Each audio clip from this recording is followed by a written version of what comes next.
Hello, everyone. I am so excited to be sitting down today with our very special guest, Logan Browning. Hi.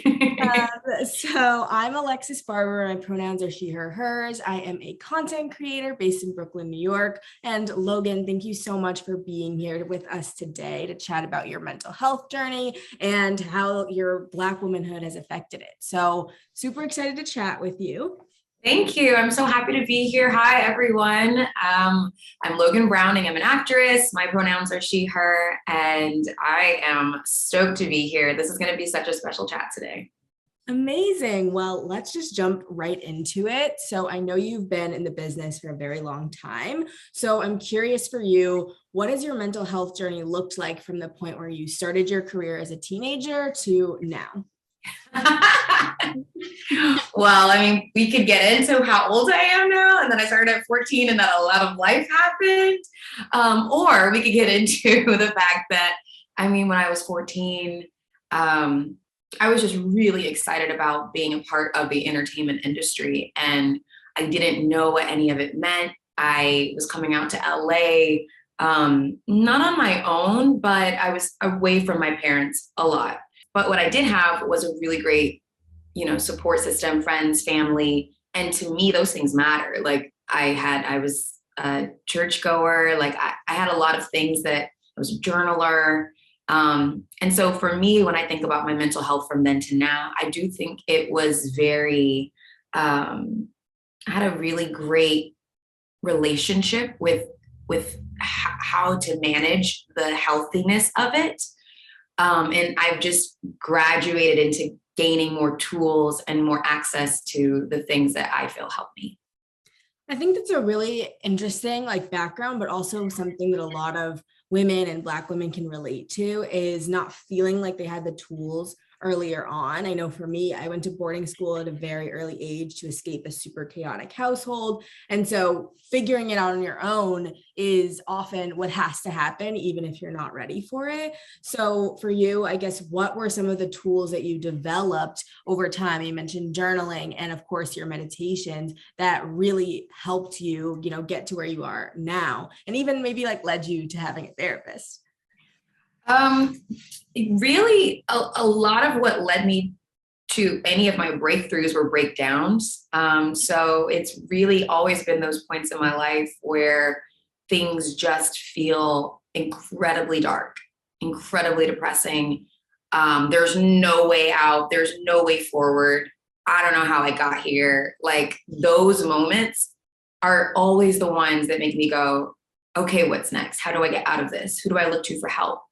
That's kind of how I've related and equated it in my personal life, is just accepting that I'm going to have these crazy moments. It's always those really, really dark times that have propelled me to the next step. I think that's a really beautiful way to acknowledge that life is not always going to be this perfect reel of happiness all the time, but in fact, there are low points and there are high points, and framing these low points as something to help you get to that next level is something I've only recently learned myself, but is really helpful when you're sitting in that space and you sort of have some light at the end of the tunnel too. And knowing that sitting in that space is what's going to help you is a really beautiful reminder I think a lot of people need. And for Black women specifically, at least in my experience with the Black women that I know, a lot of times we are pushing to be perfect all of the time and not letting ourselves have those down moments. So I'm curious for you, how has your identity impacted your relationship with mental health over time?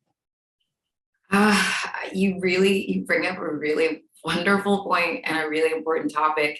It's something I have felt, and I truly believe that, yeah, every woman on the planet is going to feel pressure and is going to feel the pressure to be perfect. But there is something about being a Black woman specifically. I'll be really specific, a Black woman in America, just with the history and the the messaging that's been passed down to us forever. From I think about this all the time, being an elementary school student, right, sitting in social studies class, and maybe at that point everyone's kind of in the same mindset of like how you identify in the world and how what you can grow up to be in the world. And then all of a sudden everyone opens up their social studies book, and in just that instant, little boys, maybe little boys who happen to be white, go, oh, I can be president because I've seen that I've been president. And then, you know, the little Alexis and Logans of the world, they open up their social studies books and they go, where am I? Oh, that one page, that one time, there I am. And it starts to develop this idea of your personhood, your personality, that makes you feel like you already have to fight to be an equal. And those layers, you can imagine all the other scenarios like this, those layers just build up this kind of fight to need to be perfect. But the truth is, having conversations like this and being honest about the fact that we are incredible, every single person, and really exploring the people who have come before us. Because when you think about that example of the social studies book, there were people left out, right? So a lot of it is listening and learning and finding the people who have come before you, so you don't feel like you're the first to do it or you're doing it alone.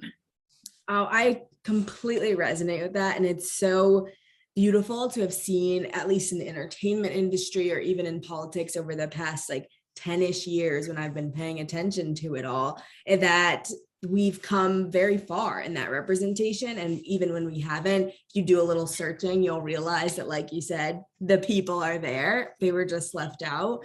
And I find that to be a really, calming mechanism when you feel overwhelmed by the world not accepting you for who you are. And so your meditations that you started posting in 2020 are gorgeous. Have you always been a meditator, or has that been something that was after, you were in your career for a while, or did you sort of grow up with it as a teenager? I was not always a meditator. I started meditating after I did a show called Hit the Floor, because I was going to yoga a lot. And at the end of yoga, they have you lay on your back. And I noticed when I would lay in Shavasana and I'd like, oh, I'm quiet. I'm in communion with myself in a way I've never been. I've always been someone who prays. And what I've realized is a lot of my prayer had been petitioning, but not deep listening. Mm-hmm. And when I would lay in Shavasana and I would begin these meditations, I found myself listening in a way I'd never listened to before, even as simply as listening to my breath, and how powerful and magical and special it is to just go, oh my God, you're breathing, you're alive. That's your life force. This is a once in a lifetime moment to just notice that you're alive. And so from there, that's when I got interested in going into a meditation like studio and trying. And, I tried and I failed and I tried and I failed. And that's the point, is there really is no failing, because it's all about a practice. And when I say fail, I mean like what I conceptualized as failing, which was what a lot of people, I think in their minds, that like, I can't do this. I don't know what I'm doing. Yeah, I feel that. I mean, as someone, I've always tried to meditate, but like realizing that you just have to keep going is probably the best, thing you can do for it. So speaking of that, when it comes to meditation or other tools, or even just your life experience, what advice would you give to young women and young Black women who are grappling with their own journeys of career, mental health, and sort of figuring out their next steps? I would share what's been helpful for me, which is getting to know myself deeply and completely. Because specifically for Black women, we can look at our identities as being limiting to just being Black women. Mm-hmm. And I think that the more you explore who you are past that kind of identity label that society wants to put on you and put you in a box, right? Like it's this balance, trying to find the equilibrium between like finding your pride as a Black woman and your identity in that, and then going beyond it. So I think for young women, finding who you are in every possible way. And this isn't like a you sit down and figure it out in one day thing. This is you're going to be doing, this is your life's work, is identifying who you are. And it's not just words saying like, I am this, I am this, I am this. It's that inner knowing of like, I know. And that's it, you know? And for me, again, is being able to see myself in other people, right? So in meditation, there's a mantra called, you can either say, I am that, or so hum. And it's basically saying, I am that. And it's saying like, you know, I am Alexis, I am that tree, I am that curtain, I am that, like I am everything around me.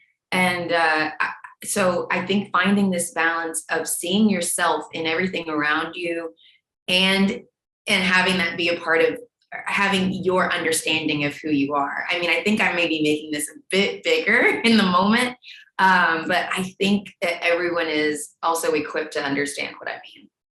I absolutely agree with you. I mean, it's a journey everyone has to have for themselves because we are all unique, but we are all interconnected. So thank you so much for sitting down with me today. It's been wonderful to hear about your mental health journey and how you've grown into the individual you are today. So thank you so much.